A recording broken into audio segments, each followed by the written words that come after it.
This old man is 82 years old. Every evening, he opens up this small box filled with letters from his late wife. Every single letter begins with the exact same words. My love, if you are reading this, I am with you. Even after all these years, he still reads one letter from her every night before bed. People ask him, why do you still read these letters? He always responds with a big smile. Because love doesn't end with goodbye.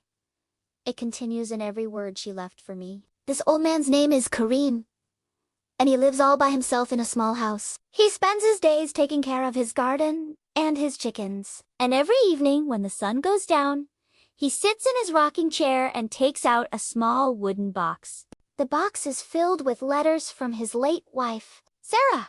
She passed away 17 years ago, but before she died, she wrote him a letter every day for 23 years. One day, a reporter came to interview Kareem. The reporter was curious to know why a man of 82 years would still be reading love letters from his late wife. The reporter said, Mr. Kareem, you must have read these letters hundreds of times by now. Why don't you just put them away and get some new hobbies? You could learn to play chess or join a social club. There are so many things you can do instead of reading these letters. Kareem looked up at the reporter with a kind smile and said, These letters are not just pieces of paper to me. They are a part of my life. They are a part of our love story. And I read them because they make me feel connected to Sarah.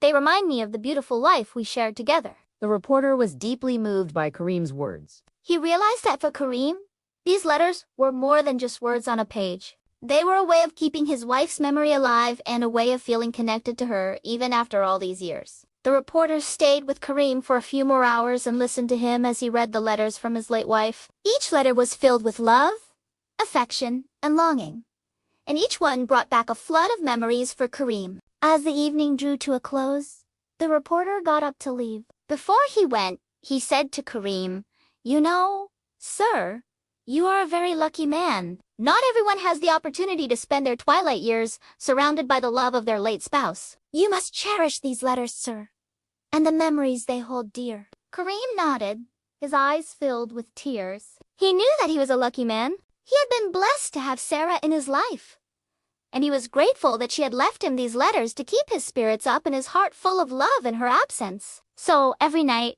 before he goes to sleep, Kareem reads one of Sarah's letters. And in the quiet of a small house, he feels her love enveloping him once again.